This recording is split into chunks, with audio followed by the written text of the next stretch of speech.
In a Massachusetts Department of Correction building in Milford, evidence of online child exploitation is literally piling up. These bags are physical evidence of a crisis that is growing, largely out of view. And it's a problem growing faster than the systems meant to stop it. Police, prosecutors, and legislation just can't keep up. In Massachusetts alone, state police received over 23,000 cyber tip line reports about child exploitation last year. That's a 77% increase over the year prior. There's not a single community that's safe. We've had doctors, which are pediatricians, that we've conducted search warrants on. We've had firefighters, law enforcement officials, politicians, parents, men, women, it doesn't matter. It affects every community. The National Center for Missing and Exploited Children has received over 20 million cyber tip line reports each year since 2020. Those represent hundreds of millions of files containing child sex abuse material. I could give you the entire Massachusetts State Police and we're not even gonna come close to catching up. I've said this before, the only way we're catching up is if you shut the internet off.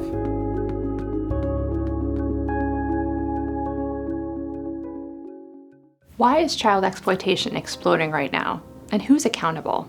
The answer is complex, but involves legislators, technology companies, and yes, even AI. As technology advances, so do offenders' methods of exploiting children. Take the case of John McGee-Gavin, a teacher from Brookline. He sent and solicited sexually explicit messages on Discord with girls in 6 states and 2 countries. He was sentenced to 10 years in federal prison in March. Then there's Joshua DeWitt, a music teacher from Cambridge. He's accused of paying a Filipino national in Baltimore to produce videos of boys being sexually abused in the Philippines. He has pled not guilty to those charges. Today's cases of online child exploitation aren't just broader in scope, they're also more technologically sophisticated. Robert Sokolowski was arrested in 2024 after MBTA Transit Police found sexually explicit images of children on the phone that he had left on a Green Line trolley. This incident led to Sokolowski's 3rd conviction on possession of CSAM, but each time, the scale and technological sophistication of his offenses grew. In 2004, he trolled online servers and chat rooms. In 2013, he used 14 Facebook profiles to gather hundreds of CSAM images, and in 2024, he used a secret vault-like keepsake application on his phone to hide hundreds of files. Investigators also found that he used encrypted messaging platforms to distribute them. Experts say encryption tools allow offenders to hide their illicit activity, and they obscure the true volume of what's actually happening on the web.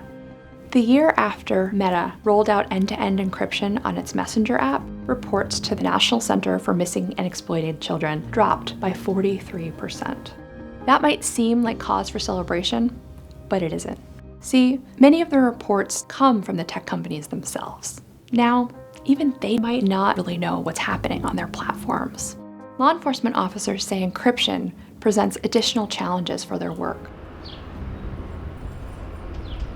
So this is a box from an infotainment system out of a Toyota, I believe. It'll contain information about the phones that connected to it, so we can actually put a phone in a car at a time when an incident happened. When we first started doing these infotainment systems, the data was not encrypted. I think some of the car manufacturers have realized that, and now to protect people's information, they're now encrypting the data, which makes it more difficult to get at. It's a cat and mouse game a lot of times. So in this program right now, I'm looking at raw evidence from a cell phone and seeing if there's anything of evidentiary value that's associated with the case. You know, once evidence comes to the lab, we're going to take that and we're going to have to extract it, right? We can't just view the evidence from the phone itself. So after we get that extraction, it comes now to the process of decoding it. So, and that could take hours. That could take a day. Encryption is a huge problem from a law enforcement standpoint because it involves so many resources to crack. It is very possible, but it takes time. The law is clear about sexually explicit images of children. It is illegal to create, possess, or distribute them. But in Massachusetts, that does not extend to AI or computer-generated images. It's one of just 5 states where AI-generated child sex abuse material is still legal, even if those images depict real children. Parents and children don't often know that the innocent images that they post online can be manipulated in this way, but it's becoming increasingly common. In 2025, the National Center for Missing and Exploited Children received 1.5 million cyber tip reports involving AI-generated images. That's more than a 2,000% increase over 2024. Advocates have been pushing for years for Massachusetts to get in line with other states. There are 2 bills currently in the State House that would increase jail time and fines for offenders who create AI-generated CSAM images. Experts say there's also a stronger need for more safety by design measures, ensuring that tech companies don't just create products and put them out to the public without thinking about what could happen next. Parents and law enforcement told me that in Massachusetts, it's extremely difficult to get justice in these cases. AI is up and coming for us. One of the reasons why it's really hard is it depends on what district attorney's office you're working with, if they're going to be charged or not. If someone's head is put on a kid's body or a kid's head is put on a child's body, a different child's body, where is the line drawn? The law needs to be changed here in Massachusetts for us to be able to do our job correctly. It's no question that this is a very dark issue, one that people tend to want to keep far from their minds. But abusers know that, and they take advantage of it. Law enforcement and child advocates told me that awareness is key. Know that innocent images of your children can be manipulated with AI. Monitor where and with whom your kids are interacting online. And understand there's no profile for an offender. It can be anyone in any community.